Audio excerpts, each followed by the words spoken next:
Hello, I welcome you all in this presentation related with the subject materials processing fundamentals and practical, and we are talking about the welding of metals. In this particular presentation I will try to talk about the welding metallurgy or the kind of the metallurgical transformations which are experienced during the fusion welding, solid state welding or solid liquid joining process like brazing and soldering. So, we will focus primarily on the steel, as well as also we will try to talk about the kind of transformations which take place in the precipitation hardening metals and the work hardening metals also. So, as far as content is concerned, in this presentation these are the three broad categories we can see. The fusion welding processes. So, welding metallurgy associated with the fusion welding process is different from what we get in case of the solid liquid joining process like brazing and soldering or solid state joining process. So, the metallurgical changes which are experienced by the metal during the fusion welding, solid state joining or solid liquid joining process are completely different. Say in case of the fusion welding process, it is the solidification of the molten metal. So, solidification of the molten metal happens in the fusion welding process is basically leads to the liquid to solid phase transformation primarily through the dendrite formation or dendritic grain formation. Okay. But the other types of the grains are also formed like the planar, cellular and the equexed. So, the dendritic one which predominantly formed in the weld metal. So, what are the conditions which lead to the various types of the grain morphologies. Okay. Then the second one is about the liquid metal reactions. Like in the liquid metal, lot of the metallurgical reactions take place, which may be in form of like formation of the oxides, okay, a formation of slag. Okay. So, if these oxides and slag are not taken care of properly, then what it will be causing the slag inclusions in form of slag. Okay. And the third one here is the gas metal reactions. Like the liquid metal when it reacts with the gases around the weld pool, then what it leads to? It leads to the dissolution of the gases is one, or reaction of the gases with the metals. Okay. So, both these have different kind of the effects depending upon the, and this dissolution will depend upon the difference in the solid and liquid state solubility of particular gas in the metal. So, dissolution of the gases primarily in the welding case, it causes the problems like porosity or hydrogen induced cracking in case of the steels, hardenable steels. While the reaction of the gases with the molten metal, it leads to the formation of the oxides, nitrides, etc. On the other hand, due to the typical weld thermal cycle experienced by the metal during the welding, lot of solid state transformations takes place, especially in transformation hardening steel, work hardening metals and your the pH metals. So, all these metals which are strengthened by transformation hardening, work hardening or precipitation hardening, they are significantly affected by the solid state reactions due to the weld thermal cycle which is imposed. Say due to the phase this transformation, in case of the transformation hardening metals, say hardenable steels, what happens? One is the embrittlement of the heat affected zone, embrittlement of both weld as well as the heat affected zone. This is one, and the second one is the cold cracking due to the martensitic transformation. Okay. So, this but if we talk of the work hardening and precipitation hardening, then the other mechanisms will be working like recovery, recrystallization, grain growth, okay, and press in case of the precipitation hardening, it is the reversion and grain growth. These are the kind of things that will be happening since the amount of heat supplied during the fusion welding is too high. Therefore, severity of all these metallurgical transformations will also be significant. Okay. So, about these we will be talking little in detail. In case of the solid liquid joining process like the brazing unsoldering, where the parent metals are heated first and then the brazing or soldering material is applied, which through the capillary action spreads at the gap at the interface between the parent metals which are being joined, like say A and B. Okay. When this molten metal, which is of the low melting point, interacts with the parent metals, it forms certain kind of the compounds at the interfaces. These compounds are mostly intermetallic compounds, and this the characteristics of the IMCs being formed at both the interfaces, apart from the shoulder characteristics itself, significantly determine the strength of the joint which is being formed. Okay. So, it is important that these IMCs are favorable, means these are not very hard and brittle, otherwise they will get cracked, reduce the load carrying capacity and increase the cracking tendency. In case of the solid state joining process, we know that the predominantly either it is the micro scale or the macro scale plastic deformation that occurs. Okay. So, obviously the deformation related things will be happening, like there will be there possibility of the work hardening, or there will be possibility of the dynamic recrystallization, recovery. All these things can happen in case of the solid state, because there is no melting of the parent metal. So, there is no solidification or liquid metal reaction related issues, but things remain in solid state. So, all those solidification and liquid metal reaction related issues are avoided in the solid state joining process. So, when the work plastic deformation takes place, the work hardening can occur, and due to the heat generated in the welded zone, even softening can occur due to the recovery, recrystallization and grain growth in the heat affected zone, and also in case of the weld nugget area. Okay. So, the typical metallurgical transformations that are experienced in the solid state joining process is recovery, dynamic recrystallization and reversion in case of the pH metals. And sometimes in the solid state joining process, where either plastic controlled macro level or micro level plastic deformation is involved. So, the plastic deformation can help in phase transformations. So, that is called plastic deformation assisted phase transformation. So, in this is particularly true for certain high manganese steels, where your austenite tends to form the martensite due to the deformation, and that helps to increase the strength and the hardness of the weld joint which is being formed. Okay. So, starting with the initially we will be talking about the solidification, liquid metal reaction, gas metal reactions and the solid state reaction related welding metallurgical aspects of the fusion welding process, and this will be focused both on the ferrous metals as well as the non-ferrous metals. Okay. Say this is the fin surface. Okay. When we apply external heat, the fin surface will be brought to the molten state. So, this will be in the molten condition. Okay. During the welding, the heat will be dissipated to the underlying thermal conducting metal in both the directions, in the direction in the transverse direction as well as also in the longitudinal direction. Okay. So, this loss of heat, this eventually leads to the transformation of the liquid to solid, but if the composition of the weld metal is exactly same as that of the base metal, then it will be leading to the epitaxial solidification, which means the partially melted grains.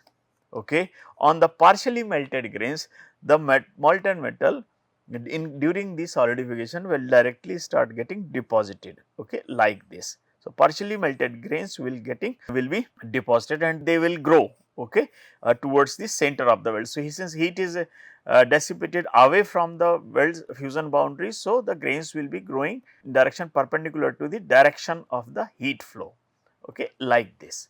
Okay. So, but when the weld metal composition is same as that of the base metal, then we get the epitaxial solidification, which does not involve any nucleation, no nucleation. Direct growth takes place with the consumption of the liquid metal. Okay. But when this is not the case, the weld metal composition is different from the base metal, then first there will be nucleation and then grain growth, okay, grain growth. So, these are the two stages in case of the normal solidification. Well, first things will first nucleate and then they will grow. Okay. This is one aspect. Now, things in the weld metal, how they grow. So, initially what happens, due to the different cooling conditions which are experienced by the weld metal during the welding, the maximum cooling rate is experienced at the center and minimum cooling rate is experienced at the boundary, and because of this difference what we find that next to the fusion boundary mostly we get the planar grain structure. Okay. Thereafter we get the cells. So, we get the cellular grain structure like this, and this will be growing in direction perpendicular to the fusion boundary and opposite to that of the heat flow. So, thereafter after planar we get the cellular grain structure. Okay. Further, the cooling conditions toward the center will be increasing in terms of the cooling rate. So, what it will be leading to the formation of the dendritic grain structure like this. Okay. Dendritic grain structure. Okay. Again, so both the sides the dendritic grains will be formed. Further, at the center cooling rate will be increasing and that in turn will be leading to the formation of equaxed grain structure like this. So, at the center we get the equaxed grain structure. So, that is how first at the boundary planar grain structure, then cellular, then dendritic and equaxed grain structure at the center. And because of this continuous variation in the grain structure, the variation in the mechanical properties can also be expected. But what we usually get, like when we have the dendritic grain structure like this, then the interlocking between the different dendrites happen to be very good and that helps in increasing the strength. But when we have equaxed grain structure like this, then it offers good combination of the strength and ductility. Therefore, we prefer to have the equaxed grain structure in the weld metal. So, if our the equaxed grain structure can be fine or dendritic grain structure can be fine or coarse like this. So, the spacing between the dendritic secondary dendritic arm spacing SDAS is used as a parameter to define the coarseness of the grain. So, if the spacing is less, it will be fine dendritic structure. If the spacing between the dendritic arms is wide, then it will be coarse dendritic structure and that is directly governed by the cooling rate. Okay.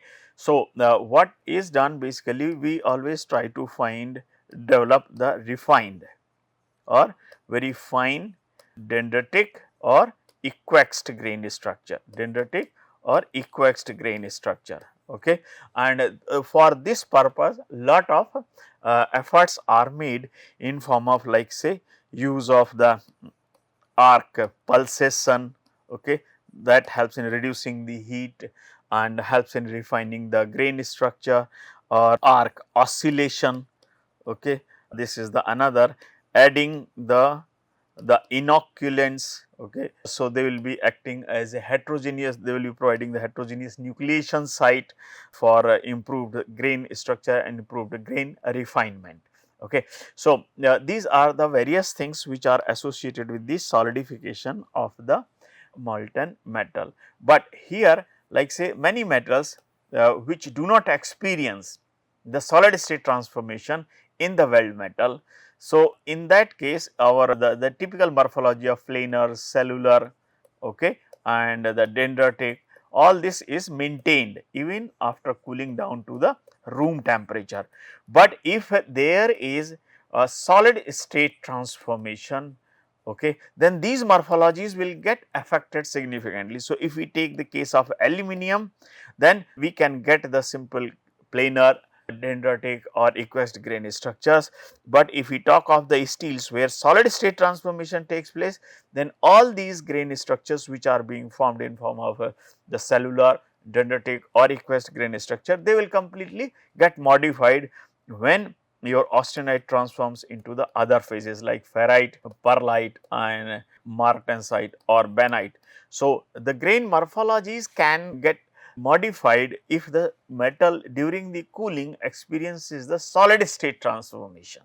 Okay. So, that is the another aspect. So, now if we talk of the slag metal reaction, okay, also it is termed as liquid metal reaction. So, like there are a lot of impurities which can be there in like the phosphorus, sulfur, lead, and many low melting temperature silicates can also be formed in the molten metal. So, when these are there, then what will be happening, they will be segregating along the weld center line. Okay. These low melting point impurities will be segregating along the weld center line. So, when the tensile residual stresses develop, they tend to promote the cracking at the weld center line. This is one of the aspects. Additionally, if these impurities are reacting with the flux, then they will be forming slag. So, when the slag, lot of slag is formed due to the either poor protection of the molten metal from the atmospheric gases.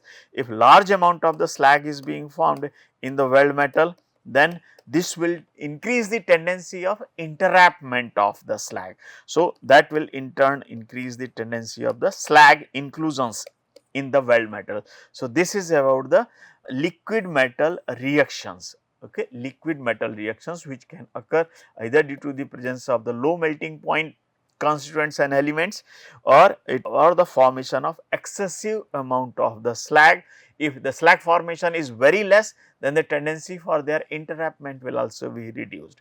But if this tendency is very high, then the slag inclusions formation tendency in the weld metal will also increase, and that in turn will reduce the cleanliness of the weld metal, and which in turn will promote the weld defect formation, or will reduce the mechanical performance due to the presence of these defects. Now, if you talk of the gas metal reactions, so gas metal reactions, like how the gases are reacting with the molten metal.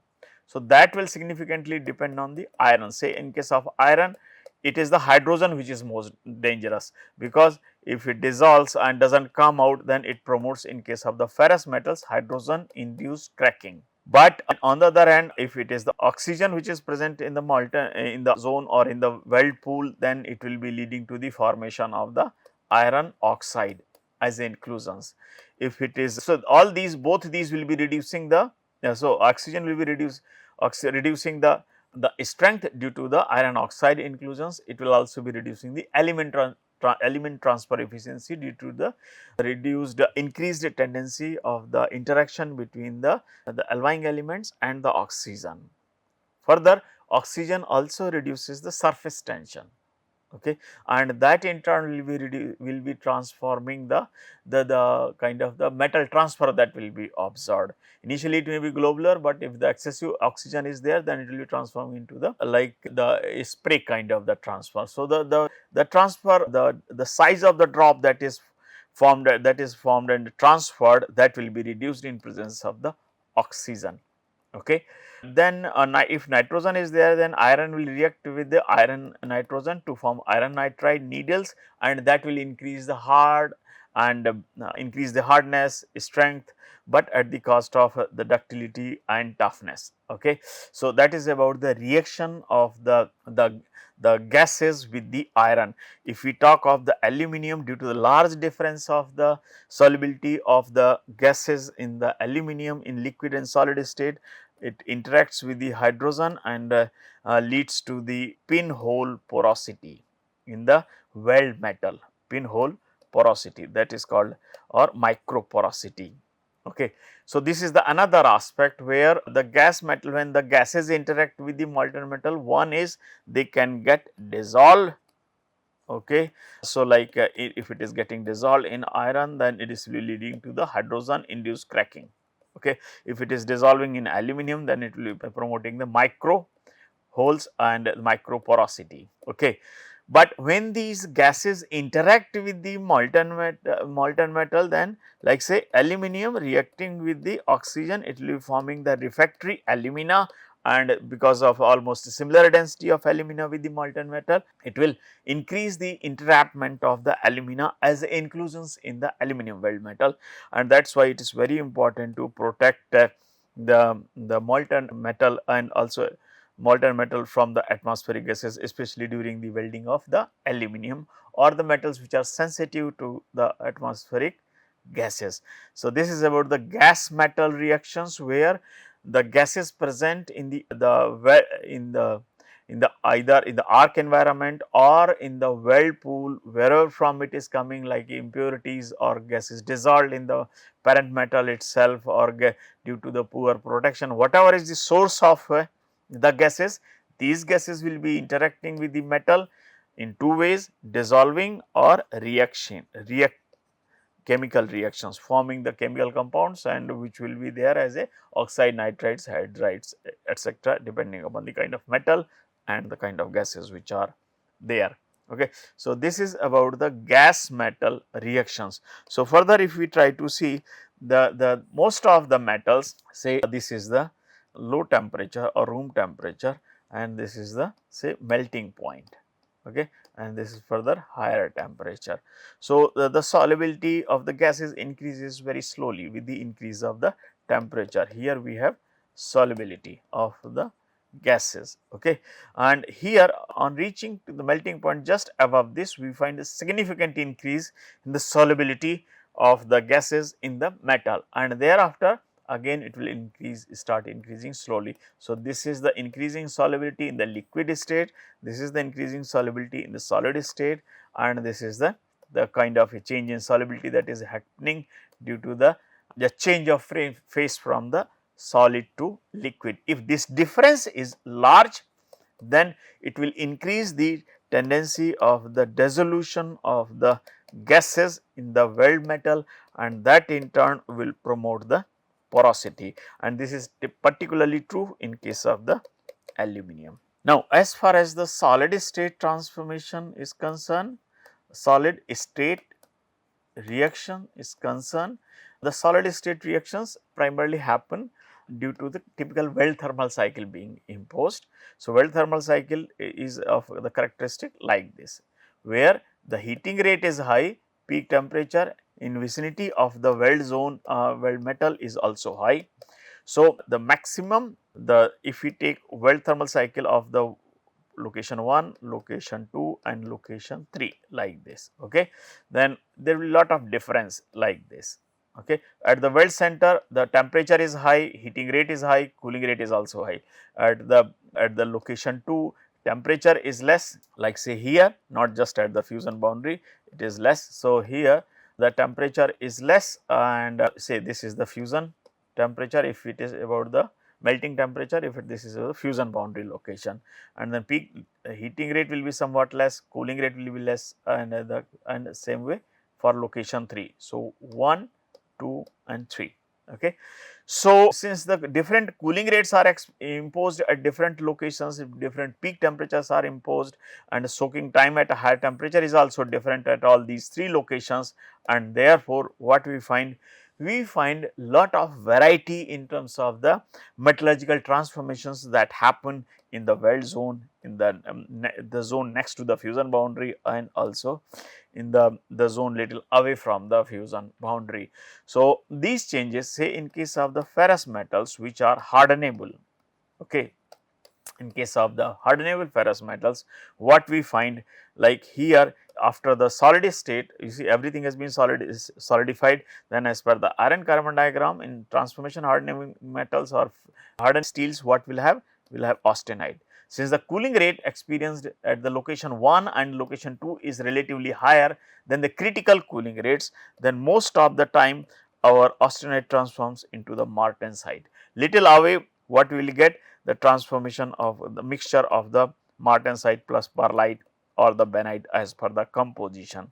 And so, when these hard phases are formed in the weld metal or in the zone next to the fusion boundary, what we get? We get very hard and brittle structure, which helps in increasing the hardness certainly, but significant at the cost of the toughness and ductility. Ductility and toughness are compromised very badly. Okay. So, this in turn, in case of the hardenable ferrous metals, when the solid state transformation take place, both weld and heat affected zone, they suffer very badly in terms of the loss of toughness and ductility. And when this happens, we say that the embrittlement of the weld zone has taken place. if this embrittlement is very significant, then what will happen?